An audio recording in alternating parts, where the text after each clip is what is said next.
Selamat siang, kami dari kelompok 5 akan mempresentasikan mengenai usaha startup kami yang bernama Mastermeal.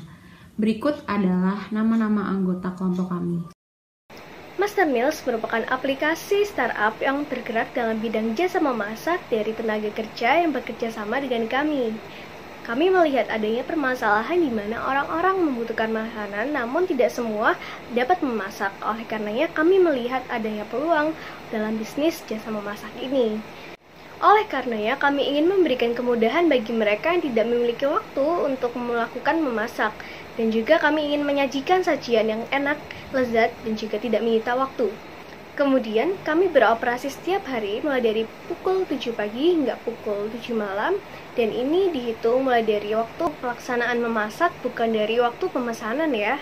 Kemudian, untuk jadwalnya sendiri bisa kalian atur sejak maksimal 3 hari sebelum atau minimal 12 jam sebelum proses memasaknya loh. Baik, untuk analisis SWOT kami, pertama kami melihat kesempatan bisnis kami berada di target konsumen yang mengedepankan gizi dalam makanan mereka, serta dengan adanya internet, kami bisa melakukan promosi produk kami melalui e-bisnis.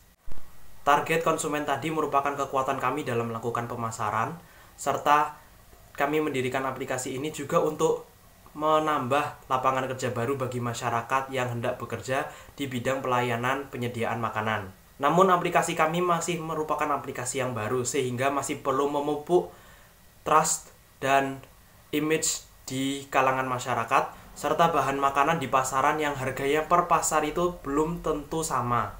Dan kami melihat persaingan kami adalah dengan usaha-usaha makanan lainnya, terutama mereka yang memiliki layanan delivery atau yang bekerja sama dengan ojek online serta yang bisa dibeli di jalanan secara langsung oleh masyarakat. Kami membangun usaha kami dengan 3 ruang lingkup. Yang pertama adalah untuk penyediaan makanan bergizi serasa dari rumah untuk masyarakat. Yang kedua adalah untuk pengadaan makanan untuk acara besar seperti hajatan. Dan yang ketiga adalah mengadakan kelas les memasak untuk masyarakat yang mau belajar memasak bersama.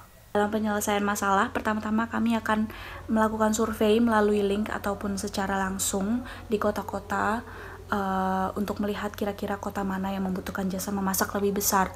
Dan ini kami menggandeng beberapa surveyor freelance, contohnya UX researcher.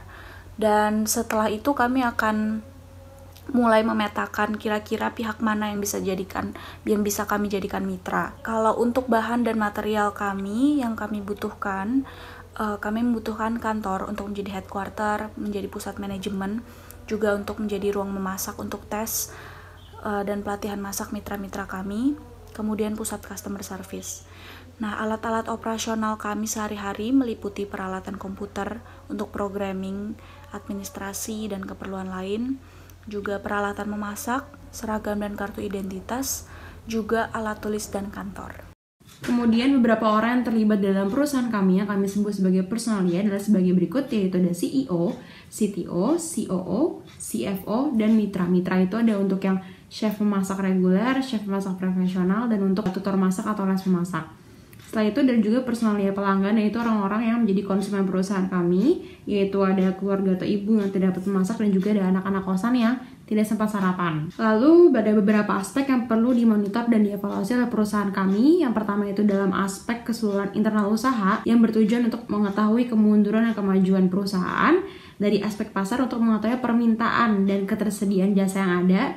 Yang ketiga dalam aspek teknis, yaitu aplikasi yang kami gunakan. Kami menggunakan teknik review dan juga ulasan atau komentar. Dan yang keempat adalah aspek sumber daya manusia dan pelayanan. Dan itu kita juga melakukan teknik review dan komentar. Dan semua aspek kami lakukan secara periodik atau tahunan, secara rutin. Kemudian alur pelaksanaan evaluasinya, pertama kita melakukan pengukuran dengan hasil pelaksanaan kegiatan. Selanjutnya kami melakukan perbandingan dengan standar evaluasi yang ada. Dan yang terakhir, kami mengambil tindakan koreksi apabila diperlukan. Dari penjelasan teman-teman sebelumnya, sampailah pada bagian biaya yang dibutuhkan serta biaya pendapatan pada Mastermeals.